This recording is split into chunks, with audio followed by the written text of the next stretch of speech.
Small pineapple cakes today, but we'll use definitely fresh pineapple and brown sugar, and we're trying to make very healthy snacks for our kids.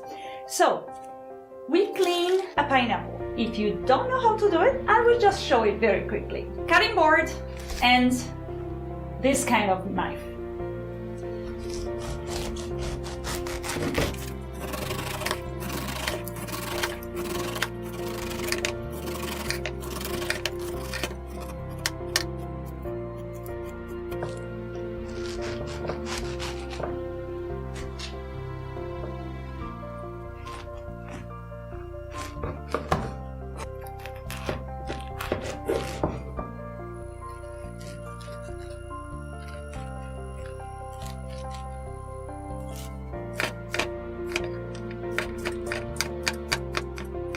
And now let's prepare the cake with the kitchen machine.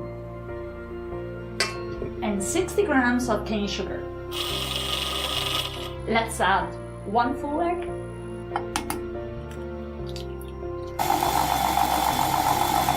When it's nice and creamy, I add the flour all at once.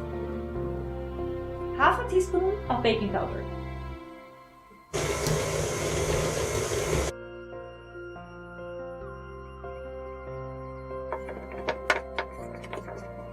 I'm going to use paper cups, so I'm using a silicone mold to put them in, but you can use really the shape you like better. Our pineapple made the butter much softer, and now the pieces are nicely covered. I put them in the oven and cook them for about 20 minutes till the center of the cake is nice and firm. Don't use a toothpick, because inside the cake there is fruit and it will always be wet.